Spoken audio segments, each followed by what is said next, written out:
শামগুড়ি ভাটিয়াখালী প্রাথমিক স্বাস্থ্য কেন্দ্রের জরাজীর্ণ অবস্থা, চরম উদ্বেগ এবং ক্ষোভ প্রকাশ করেছেন স্থানীয় বাসিন্দারা। অভিযোগ উঠছে স্বাস্থ্য কেন্দ্রটিতে পর্যাপ্ত সংখ্যক চিকিৎসক এবং নার্স না থাকায় সাধারণ মানুষ প্রয়োজনীয় চিকিৎসা সেবা থেকে বঞ্চিত হচ্ছেন। স্থানীয়দের দাবি রয়েছে স্বাস্থ্য কেন্দ্রে বিশুদ্ধ পানীয় জলের কোনো ব্যবস্থাই নেই। পাশাপাশি নিয়মিত বিদ্যুৎ সরবরাহের অভাব চিকিৎসা পরিষেবাকে আরও ব্যাহত করেছে। দীর্ঘদিন ধরে সংস্কার না হওয়ায় হাসপাতালের ভবনটিও অত্যন্ত জরাজীর্ণ হয়ে পড়েছে।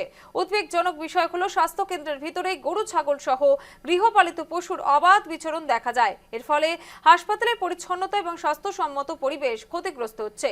শামগুড়ির ভাটিয়াখালী প্রাথমিক স্বাস্থ্য কেন্দ্রের বেহাল দশা, ভূত বাংলায় পরিণত শামগুড়ির ভাটিয়াখালী হাসপাতাল, চরম উদ্বেগ এবং ক্ষোভ প্রকাশ স্থানীয়দের। স্বাস্থ্য কেন্দ্রে নেই বিশুদ্ধ পানীয় জলের কোনো ব্যবস্থা। স্বাস্থ্য কেন্দ্রে কর্মরত চিকিৎসক এবং দ্রুত পদক্ষেপ গ্রহণের আহ্বান স্থানীয়দের।